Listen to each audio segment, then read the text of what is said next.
Bismillahirrahmanirrahim. Assalamualaikum warahmatullahi wabarakatuh. Alhamdulillah. Alhamdulillahilladzi bini'matihi tatimmus shalihat. Asyhadu an la ilaha illallah wahdahu la syarika lah wa asyhadu anna Muhammadan abduhu wa rasuluhu la nabiyya wa la rasula ba'dah. Yaqulu tabaraka wa ta'ala fil Qur'anil Karim, ya ayyuhalladzina amanu taqullaha haqqa tuqatih wa la tamutunna illa wa antum muslimun. Ya ayyuhalladzina amanu taqullaha wa qulu qawlan sadida yuslih lakum a'malakum wa yaghfir lakum dhunubakum wa may yuti'illaha wa rasulahu faqad faza fawzan 'azima. Allahumma salli ala Muhammad wa ala alihi wa sahbihi wa man tabi'ahum bi ihsan ila yaumiddin.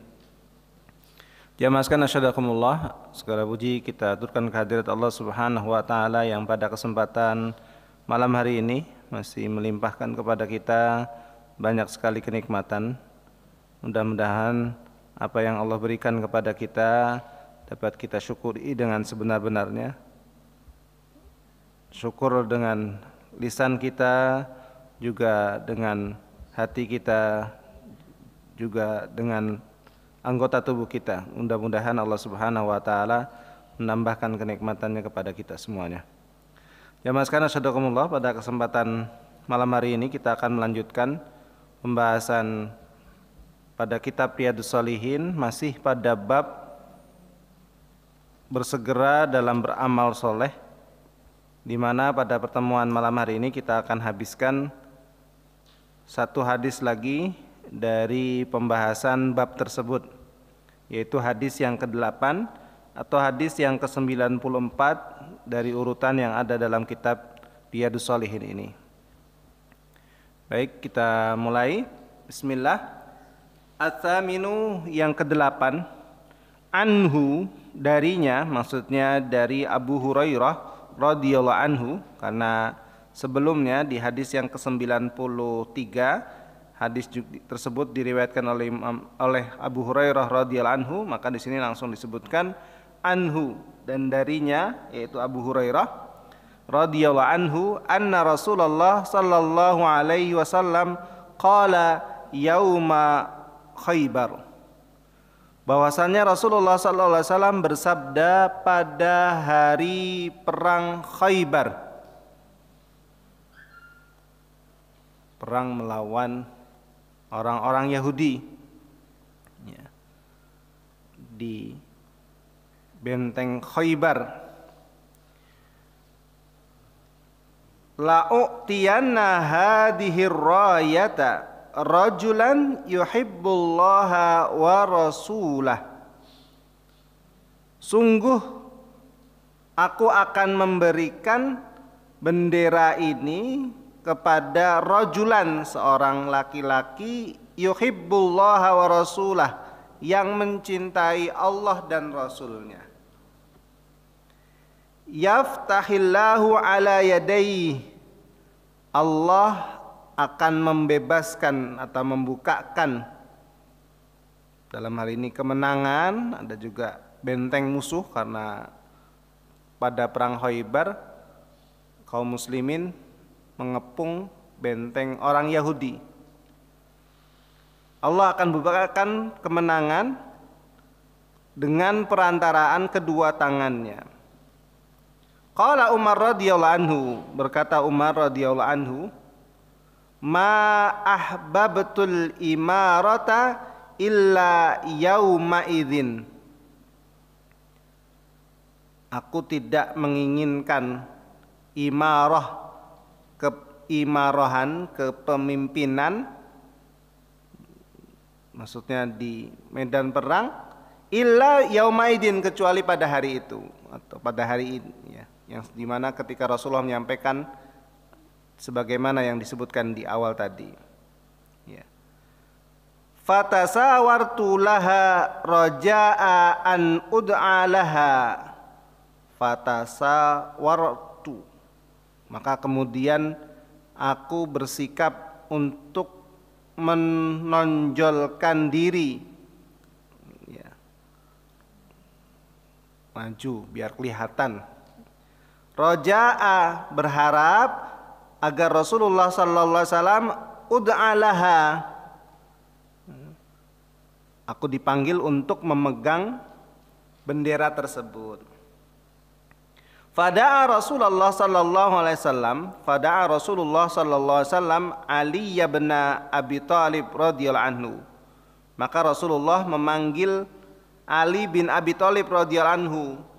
Fa'a'tahu iyyaha, lalu beliau memberikan bendera itu kepadanya, yaitu kepada Ali bin Abi Thalib radhiyallahu anhu. Wa qala imshi wala taltafit hatta yaftahallahu alaika, berjalanlah wala taltafit, jangan menoleh, ya. Kalau sudah berjalan jangan tolah-toleh, ya. Jangan menoleh lagi. Hatta yaftahallahu alaika, hingga Allah membukakan benteng atau membebaskan benteng musuh atasmu. Fasara Ali syai'an, kemudian Ali pun berjalan syai'an, beberapa langkah. Tsumma waqafa, lalu kemudian beliau berhenti, Ali berhenti. Walam yaltafit, dengan kondisi tidak menoleh juga. Fasarah, maka kemudian beliau berteriak, ya Rasulullah, wahai Rasulullah, ala madza uqatilun nas, ya Rasulullah, atas dasar apa saya memerangi manusia? Qala qatalhum hatta yashhadu an la ilaha illallah wa anna muhammadar rasulullah, fa idza fa'alu dzalika faqad mana'u minka dima'ahum wa amwalahum illa bihaqqiha. Perangilah mereka sampai mereka itu bersaksi tidak ada ilah yang berhak diibadahi kecuali Allah, dan bahwasannya Muhammad adalah utusan Allah. Faida, dan apabila fa'alu, mereka itu melakukan apa yang engkau perintahkan tadi, atau mereka bersaksi, faqad mana'u, maka ya, telah tercegahlah, mana'u, tercegahlah mereka, minka darimu, dima'ahum, darah-darah mereka, wa amwalahum, dan harta-harta mereka, illa bihaqqiha, kecuali dengan haknya, ya. Wa hisabuhum 'ala Allah, dan hisab mereka itu adalah tergantung pada Allah. Hadis riwayat Imam Muslim, ya. Dan disebutkan bahwa ini hadis yang ke-6222. Ya.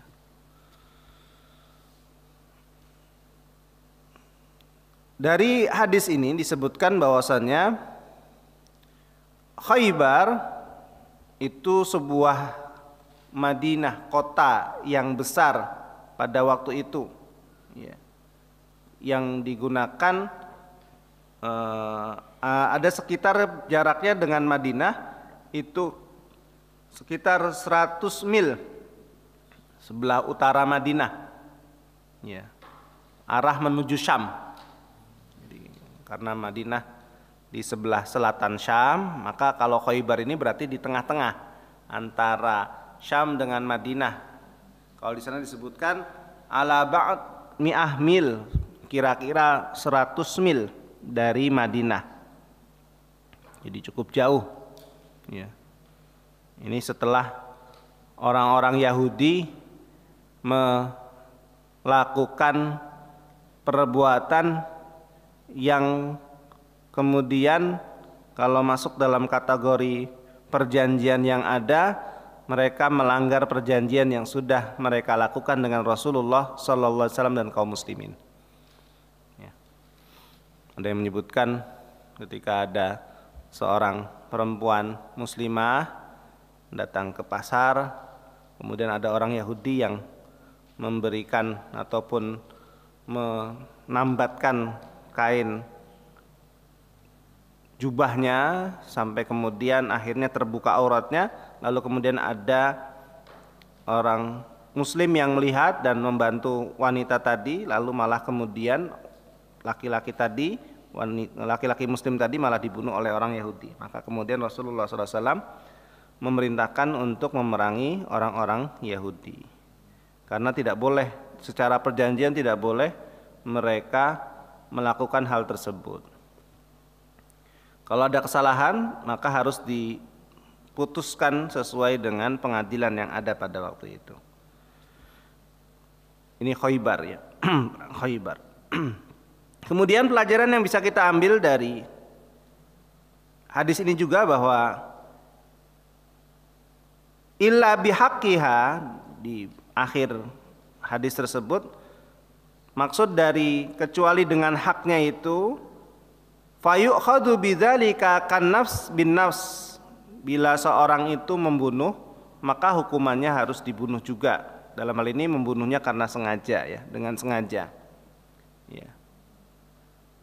Begitu pula salah satu yang lainnya adalah ketika seorang harus mengeluarkan zakat, maka kalau tidak mau mengeluarkan zakat padahal dia harus mengeluarkan zakat, maka dia harus dipaksa.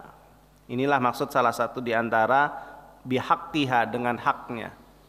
Jadi kalau tadi itu, kalau secara umum jiwa itu terjaga setelah mereka mengucapkan asyhadu alla ilaha illallah wa asyhadu anna muhammadar rasulullah, jiwa itu terjaga. Tapi kalau dia melakukan pembunuhan dengan sengaja, maka boleh ditumpahkan darahnya, dalam hal ini dikisos, karena memang peraturannya seperti itu.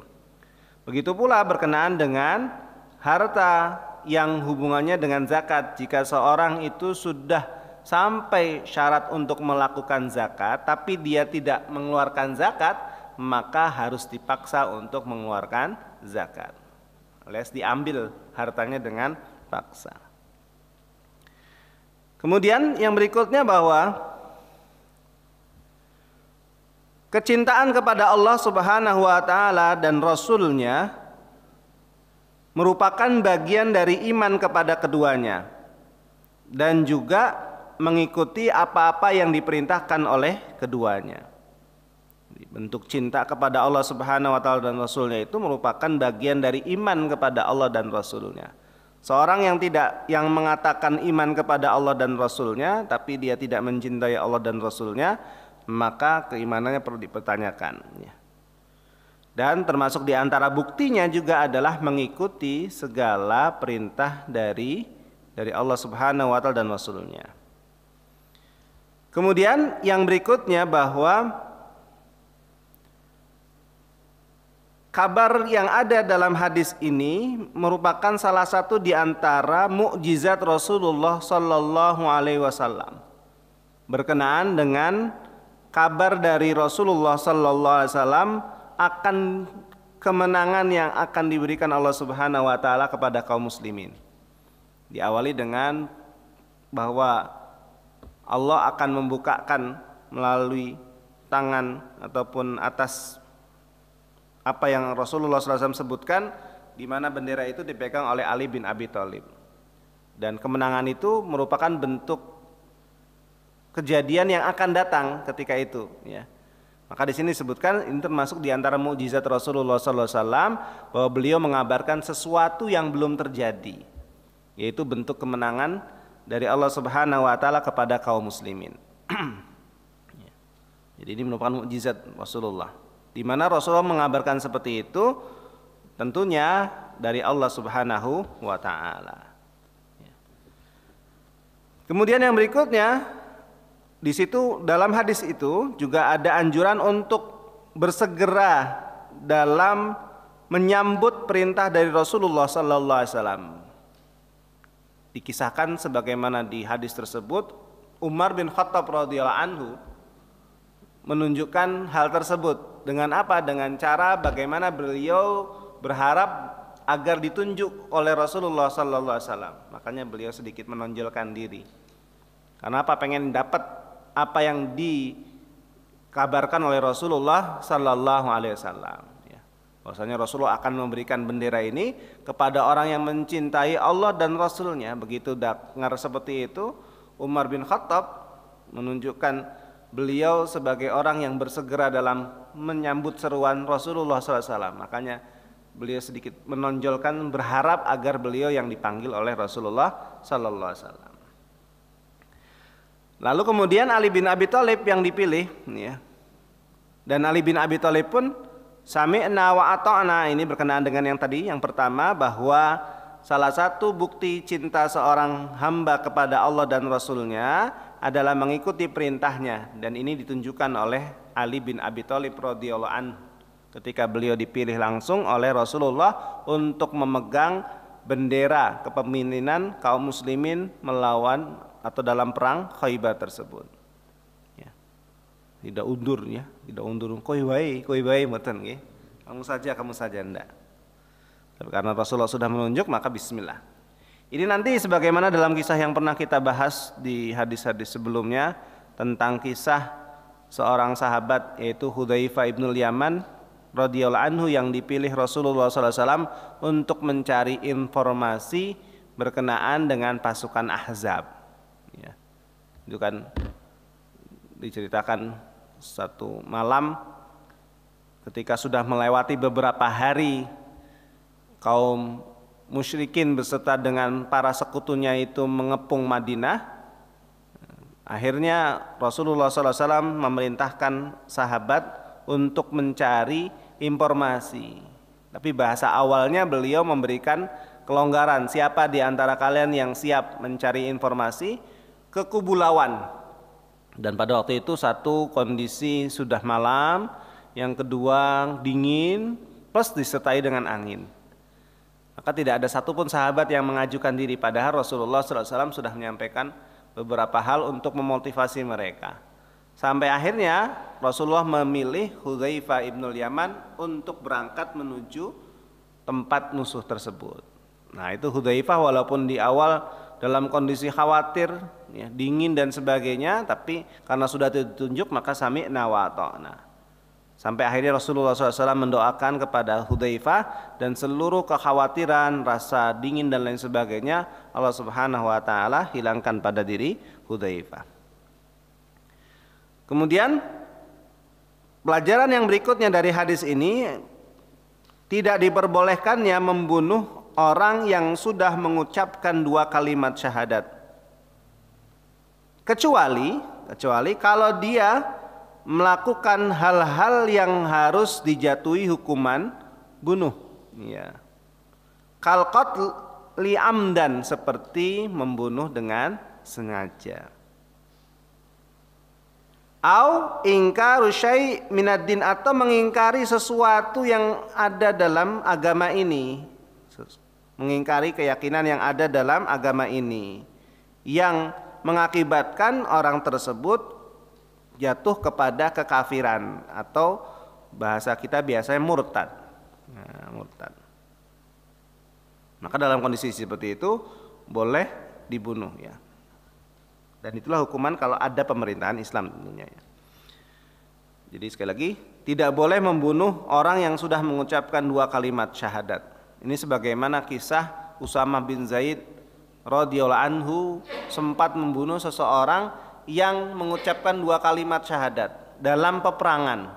Jadi dikisahkan ketika Usamah bin Zaid itu sedang berduel dengan seseorang, lah orang tersebut, orang musyrik tersebut kalah.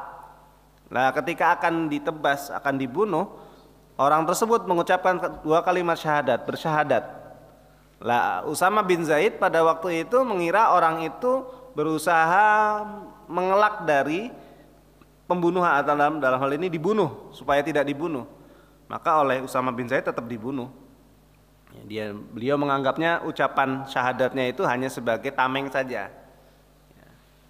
Hal itu sampai kepada Rasulullah Sallallahu Alaihi Wasallam. Lalu Rasulullah memarahi Usamah. Intinya, apakah kamu diperintahkan untuk membelah hati seseorang? Dari sini juga kisah yang bisa kita ambil bahwasanya tidak bolehnya seorang itu membunuh orang yang sudah mengucapkan 2 kalimat syahadat, ya. dan tentunya dengan jelas ya.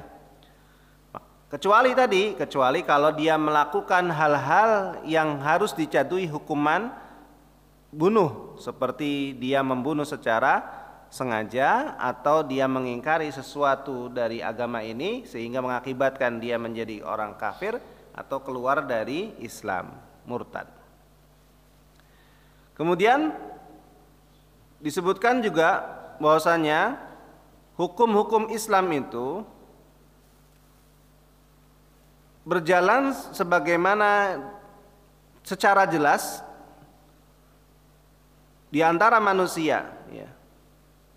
Dan Allah Subhanahu wa taala kemudian menutupi kesalahan-kesalahannya.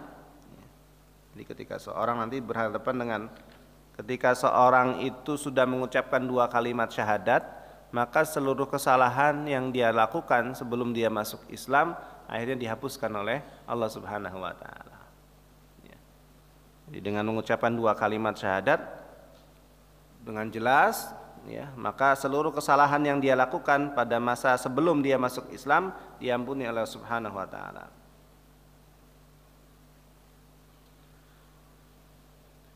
Jamaah sekalian asyhadakumullah, ini beberapa faedah yang bisa kita ambil dari hadis tersebut.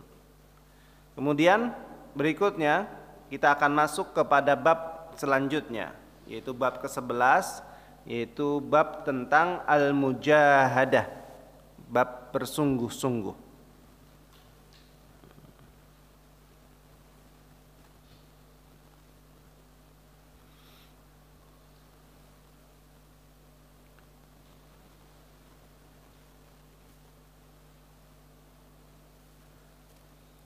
Sebelum kita masuk ke dalam pembahasan al-mujahadah, sedikit kami tambahkan berkenaan dengan memerangi orang-orang tadi Yahudi dan Nasrani. Di sana ada beberapa hal yang perlu diperhatikan ketika kaum muslimin berperang melawan orang-orang Yahudi dan Nasrani, di mana mereka harus ditawari beberapa hal terlebih dahulu. Kecuali dalam kondisi ketika mereka sudah merusak perjanjian sebagaimana orang-orang Yahudi pada kisah perang Khaybar. Kalau pada perang Khaybar ini karena yang mengawali itu orang Yahudi, yaitu merusak perjanjian yang terjadi di antara mereka dengan kaum muslimin. Kalau tidak, kalau berjalan sebagaimana biasa, dalam hal ini ketika kaum muslimin menyebarkan dinul Islam sampailah kepada satu tempat, di mana tempat itu di sana ada orang-orang ahlul kitab, maka cara yang dilakukan oleh kaum muslimin adalah satu, mengajak mereka masuk Islam terlebih dahulu. Bila tidak mau maka ditawari untuk membayar zakat, pajak, bukan pajak ya sebenarnya, jizyah, bukan zakat ya, maaf. Jizyah itu bentuk penjagaan dari kaum muslimin kepada orang-orang ahlul kitab yang mau berada dalam kepemimpinan kaum muslimin. Ya. Kalau tidak mau baru diperangi. Ya. Artinya apa? Kalau sudah mereka memilih nomor 1 tidak mau masuk Islam, tapi mereka memilih nomor 2, maka kaum muslimin juga tetap tidak boleh membunuh mereka. Ini salah satu di antara kemuliaan Islam yang dicontohkan oleh orang-orang terdahulu, terutama yang sudah mempraktekkan hal tersebut. Jadi pernah para sahabat itu memasuki daerah yang dikuasai, sejatinya masuk daerah orang-orang Romawi, dalam hal ini mereka beragama Kristen. Lalu kemudian ditawarilah pertama mereka masuk Islam, mereka tidak mau. Tapi yang kedua ditawari lagi membayar jizyah, mereka mau. Akhirnya mereka tidak diperangi, tapi mereka tunduk berada di kepemimpinan kaum muslimin pada waktu itu. Kami lupa kalau tidak salah pada waktu itu pimpinan pasukan kaum muslimin Abu Ubaidah bin Jarrah radhiyallahu anhu. Lah, akhirnya daerah tersebut menjadi daerah kaum muslimin, walaupun di dalamnya ada orang-orang ahlu zimmah bahasanya ya, orang-orang Nasrani yang mau menjadi penduduk di mana mereka taat kepada kepemimpinan kaum muslimin. Lah, orang Romawi yang berada di pusat tidak terima kalau daerah milik mereka diambil oleh orang-orang muslim. Maka kemudian mereka pun mengirimkan pasukan. Dengan pasukan yang jumlahnya sangat banyak. Sampailah berita itu kepada panglima perang kaum muslimin, lalu kemudian panglima kaum muslimin itu melakukan apa? Melakukan pengembalian jizyah yang mereka sudah bayar. Karena apa? Jizyah itu merupakan jaminan keamanan kalau bahasa kita hari ini. Jaminan keamanan dari kaum muslimin untuk orang-orang yang membayar tersebut. Jadi hartanya, nyawanya tidak boleh ditumpahkan, hartanya tidak boleh diambil kalau sudah bayar jizyah. Nah, dalam kondisi seperti ini, kaum muslimin memperkirakan bahwa mereka tidak mampu menjaga keamanan orang-orang ahlu dhimmah tersebut. Melihat apa? Musuh yang datang itu jumlahnya banyak, ya, dan dengan pasukan yang lengkap, akhirnya komandan mereka mengembalikan jizyah itu kepada mereka. Sekali lagi, untuk berjaga-jaga, karena apa? Khawatir tidak bisa menjamin keamanan ahlu dhimmah, makanya dikembalikan. Sehingga akhirnya pembesar agama orang Nasrani pada waktu itu di situ, mereka mengabarkan, kami itu lebih suka di bawah kepemimpinan kalian daripada kami ini dipimpin atau di bawah kepemimpinan saudara-saudara kami sendiri, yaitu orang-orang Nasrani. Itu salah satu di antara bukti Islam itu rahmatan lil alamin. Ya. Jadi sekali lagi jizyah itu sebagai jaminan keamanan, ya, jaminan keamanan. Sampai juga pernah terjadi ketika kaum muslimin membebaskan Samarkand juga, yang dilakukan oleh panglima pada waktu itu langsung memerangi daerah tersebut. Jadi tidak diperintahkan untuk memilih pertama masuk Islam, yang kedua bayar jizyah, baru kemudian diperangi. Tidak, tapi tahapan itu nggak dilewati sampai tahap 3 langsung. Jadi langsung diperangi.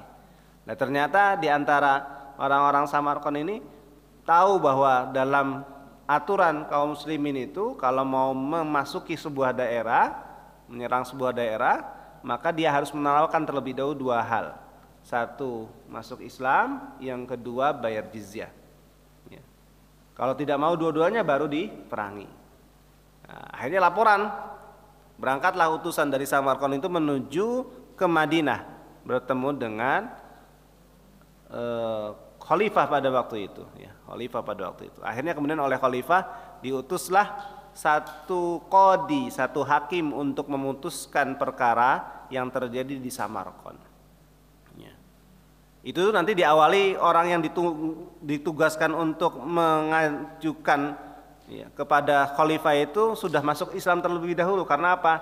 Dia sempat melewati beberapa daerah kaum muslimin, dan setiap masuk di daerah kaum muslimin, dia walaupun orang asing diberlakukan seperti mereka umumnya, yaitu kaum muslimin. Jadi sebagai tamu dihormati, dimuliakan dan sebagainya. Sampailah akhirnya orang tadi menilai bahwa Islam itu memang benar-benar agama yang rahmatan lil alamin. Sampai di Madinah oleh khalifah, kemudian diutuslah satu hakim, kami lupa nama hakimnya, ya, Syureh atau siapa itu, ya. Tapi hakimnya ini kondisinya kecil, sehingga orang utusan tadi merasa sanksi, ini hakim yang diutus kok kecil, padahal panglima yang ada di Samarkand itu badannya besar, ya. Dikira cuma main-main, berangkatlah tanpa ada pengawalan. Jadi mereka cuma berdua saja. Sampai di Samarkand, orang-orang Samarkand juga merasa sanksi juga. Loh, kamu datang minta keadilan, malah diutus seorang hakim yang hakimnya juga tidak ada pengawal sama sekali. Padahal dia akan mengadili panglima perang yang punya pasukan banyak. Ya, tapi tetap akhirnya karena mereka sudah terlanjur bahasanya menyampaikan kepada khalifah pada waktu itu, dan khalifah sudah mengutus qadi, akhirnya terjadilah pengadilan pada waktu itu. Ya. Ketika ditanya oleh hakim pada waktu itu, panglima perang kalau tidak salah Musanna, ditanya tentang mengapa kamu melakukan hal tersebut, maka panglima perang kaum muslimin pada waktu itu menyebutkan al-qatlu khud'ah. Dalam hal ini perang itu tipu daya. Jadi pinter-pinteran bahasanya. Mana lebih cepat dia lakukan, ya. Maka kemudian Qadhi tadi menyebutkan apa yang kamu lakukan itu tidak sesuai dengan apa yang dianjurkan dalam Islam, dalam hal ini oleh Rasulullah sallallahu alaihi wasallam. Kalau kamu mau memasuki daerah, lakukan tahapan. Satu, minta mereka atau ajak mereka masuk Islam. Kalau tidak mau, tawarkan kepada mereka bayar jizyah. Kalau memang tidak mau juga dua-duanya, barulah kamu perangi. Maka saya putuskan dalam waktu secepatnya seluruh pasukan kaum muslimin harus keluar dari Samarkand. Kalau kalian mau masuk lagi ke sini, lakukan sebagaimana tahapan yang ada. Kalau bahasa kita hari ini seperti itu. Itu begitu disampaikan oleh Qadhi seperti itu, panglima perang yang pada waktu itu sejatinya punya pasukan banyak itu melakukan apa? Melakukan perintah Qadhi tadi, sami'na wa ata'na. Ketika orang-orang Samarkand itu melihat kaum muslimin, pasukan kaum muslimin segera untuk meninggalkan Samarkand, mereka kaget. Sama hakim yang kecil saja mereka takut ya. Dalam hal ini bukan takutnya kepada hakimnya, tetapi karena apa? Karena apa yang disampaikan oleh hakim itu sesuai dengan apa yang sejatinya ada pada dalam Islam. Maka kemudian disampaikanlah oleh utusan tadi bahwasanya dalam Islam seperti ini, akhirnya mereka pun sepakat masuk Islam. Lah, pada waktu kaum muslimin sudah berada di luar, akan masuk ke negeri Samarkand, disebutkan mereka meneriakkan 3 hal tadi ya, maaf. 1 suruh masuk Islam, yang kedua bayar jizyah. Tidak ada jawaban, berarti harus diperangi. Akhirnya berangkatlah mereka untuk memerangi penduduk Samarkand. Ternyata setelah dekat dibukakan pintu, dalam kondisi orang-orang Samarkand sudah masuk Islam. Ini sedikit kisah dari kisah di pembebasan daerah Samarkand. Nah, jamaah sekalian asyhadakumullah. Nah, sekali lagi itu berkenaan dengan tambahan yang ada dalam hadis yang tadi. Selanjutnya kita masuk ke bab yang ke-11, yaitu babul mujahadah, bab bersungguh-sungguh. Qala Allah Ta'ala berfirman, A'udzubillahi minasyaitonirrajim, walladzina jahadu fina lanahdiyannahum subulana wa innallaha lama'al muhsinin.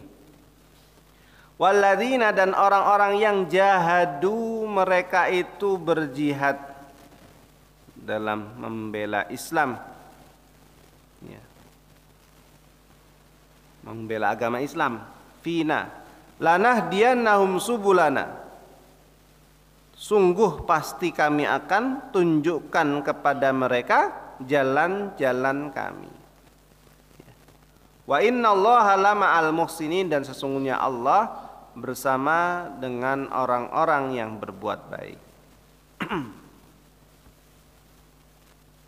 Ada juga yang mengartikan, dan orang-orang yang bersungguh-sungguh fina dalam meraih keridhaan kami, sungguh kami akan memberikan petunjuk kepada mereka menuju jalan kami, yaitu jalan Allah. Jadi kalau yang pertama diartikan dengan berjihad di jalan Allah, yang kedua bersungguh-sungguh meniti keridhaan Allah Subhanahu wa taala, menuju keridhaan Allah Subhanahu wa taala. Hadis surat Al-Ankabut ayat yang ke-69. Kemudian dalam ayat yang lainnya Allah Subhanahu wa taala berfirman, wa'bud rabbaka hatta ya'tiyakal yaqin, dan beribadalah kamu kepada Rabbmu hingga datang kepadamu al-yaqin, ay al-maut, kematian. Hatta ya'tiyakal yaqin. Surat Al-Hijr ayat 99 ya, ayat terakhir ini ya. Kemudian ayat yang lainnya firman Allah Subhanahu wa taala, wadhkur isma rabbika wa tabattal ilaihi tabtila. Wadhkur isma rabbika, dan ingatlah nama Rabbmu, wa tabattal ilaihi tabtila, serta beribadalah kepadanya, kepada Allah, kepada Rabbmu dengan sepenuh hati, tabtila. Di sini dalam ayat ini disebutkan perintah kepada kita semuanya untuk mengingat Allah Subhanahu wa taala satu. Ada yang menyebutkan juga bahasa ini menunjukkan banyak mengingat Allah. Yang kedua, dilakukan dengan ikhlas. Yang ketiga, bersungguh-sungguh. Bersungguh-sungguh dalam beribadah kepada Allah Subhanahu wa taala. Jadi dari ayat surat Al-Muzammil ayat yang ke-8 ini pelajaran yang bisa kita ambil, satu, perintah untuk banyak mengingat Allah. Nanti kalau dalam ayat yang lainnya, ala bidzikrillah tatmainnul qulub. Salah satu yang Allah janjikan kepada orang yang mengingat Allah Subhanahu wa taala itu adalah hatinya akan diberikan ketentraman. Ala bidzikrillah tatmainnul qulub. Kemudian juga di sana ada perintah untuk apa? Untuk mengikhlaskan seluruh amal tersebut, dalam hal ini termasuk diantaranya ketika beribadah kepada Allah Subhanahu wa taala. Kemudian yang ketiga, melakukan ibadah itu dengan sungguh-sungguh, dengan sepenuh hati. Ya. Kemudian ayat yang lainnya, yaitu dalam surat Al-Zalzalah, "Faman ya'mal mithqala dzarratin khairan yarah." Barang siapa yang beramal atau mengerjakan kebaikan walaupun seberat timbangan debu, zarrah, biji zarrah, bilangan yang paling kecil kalau dia menyebutkan seperti itu, maka ia pun pasti akan mengetahuinya. Maksudnya apa? Dia pun akan mendapatkan balasan. Surat Al-Zalzalah ayat 7. Kalau dilanjutkan ayat 8 begitu pula, bahwasanya ketika seorang melakukan perbuatan buruk walaupun juga sebesar biji zarrah, itu tetap akan ada balasannya dari Allah Subhanahu wa taala. Tapi karena ini berkenaan dengan mujahadah, maka yang dibahas adalah ayat yang ke-7-nya. Dalam ini bersungguh-sungguh dalam amal soleh, walaupun mungkin menurut kita amalan tersebut adalah kecil. Kemudian berikutnya waqala ta'ala, dan firman Allah Ta'ala, wa ma tuqaddimu li anfusikum min khairin tajiduhu indallah huwa khairu wa a'zama ajra. Dan apa saja yang telah engkau berikan untuk dirimu sendiri, dalam hal ini amal kebaikan, perbuatan baik yang engkau telah berikan untuk dirimu sendiri, ya, tajiduhu, nanti kamu akan dapati, tajiduhu indallah, di sisi Allah, huwa khairan, dia lebih baik, wa a'zama ajra, dan lebih besar pahalanya. Surat Al-Muzammil ayat 20. Ini termasuk di antara ayat yang memotivasi kita untuk bersungguh-sungguh dalam beramal soleh. Karena apa? Apapun amal soleh yang dilakukan oleh kita, maka kita akan dapati balasan di sisi Allah Subhanahu wa taala itu lebih baik dan lebih besar. Lebih baik dan lebih besar. Maksudnya lebih baik daripada amal yang sudah kita lakukan. Kita sudah bersungguh-sungguh, maka balasannya dari Allah pun lebih baik dan lebih besar. Kemudian satu ayat lagi, yaitu surat Al-Baqarah ayat 273, wa ma tunfiqu min khairin fa innallaha bihi alim. Dan apa saja kebaikan yang engkau sekalian kerjakan, maka sesungguhnya Allah Maha mengetahui. Apa yang kamu infakkan, kamu berikan dari kebaikan itu, maka sesungguhnya Allah itu Maha mengetahui. Apapun bentuknya. Jadi dalam ini ada anjuran kepada kita semuanya, apapun Allah, kita memiliki apa saja, maka kita berikan. Kalau bisa punya ilmu, maka bagi ilmu kepada orang tersebut. Kalau punya harta, bagi harta kepada orang lain. Fa innallaha bihi alim, karena sesungguhnya Allah Subhanahu wa taala itu Maha mengetahui. Sudah masuk nih? Oh, 4 menit lagi. Sekarang jam 7 lebih nih. Jadi ini beberapa ayat. Adapun sebenarnya ayat-ayat yang lain juga masih ada, tetapi ini ayat yang kemudian dipilih untuk pembahasan babul mujahadah oleh penulis kitab Riyadhus Shalihin ini. Ya maskan asyhadakumullah.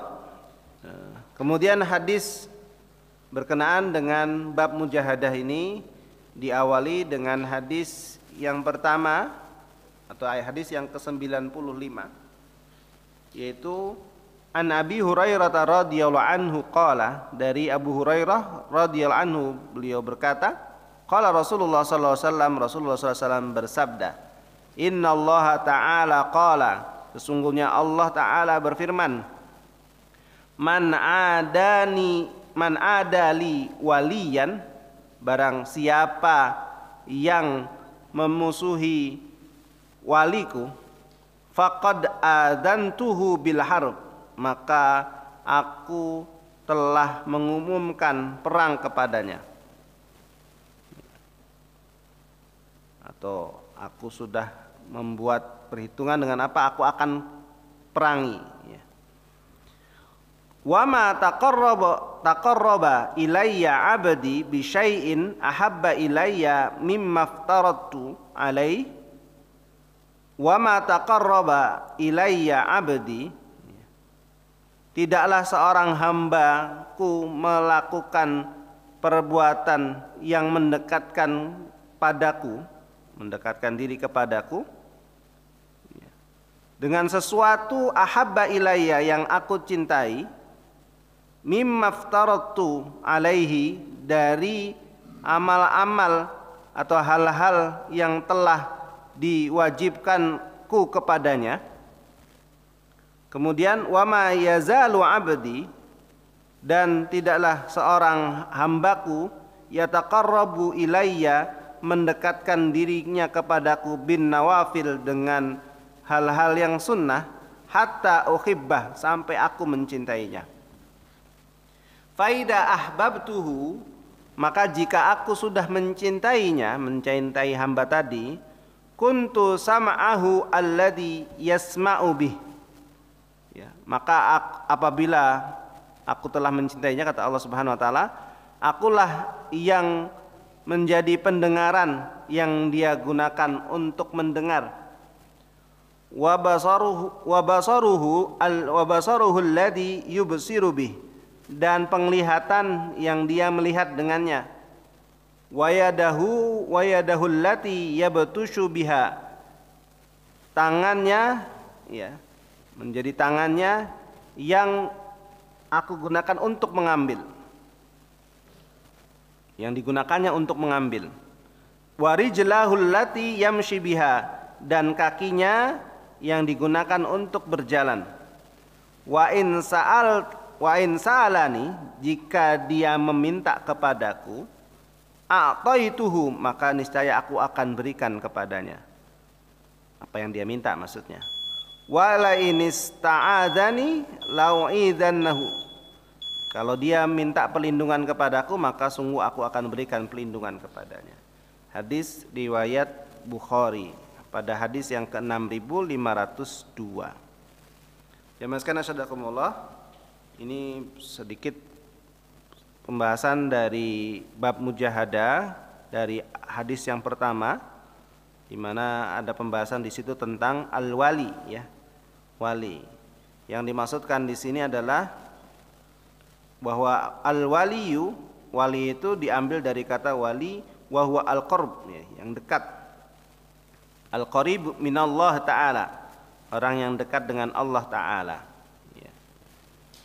Di mana kedekatannya itu dengan mengikuti perintah Allah Subhanahu wa taala dan menjauhi larangannya, ya. Kemudian memperbanyak amalan-amalan sunnah,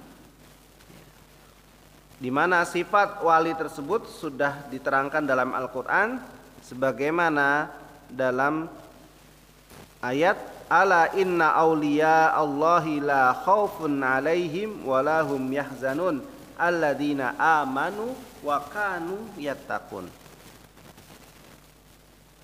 Sesungguhnya, ya, wali-wali Allah itu adalah la khaufun alaihim, adalah orang yang tidak takut atas mereka, walahum yahzanun, tidak sedih, yaitu mereka alladzina amanu, mereka adalah orang yang beriman, wa kanu yattaqun, dan mereka itu adalah orang yang bertakwa. Nanti salah satu makna takwa itu adalah orang yang takwa itu menjalankan perintah Allah dan menjauhi larangannya. Berarti kalau orang yang bertakwa itu adalah orang yang melakukan perintah Allah, menjalankan perintah Allah dan menjauhi larangannya.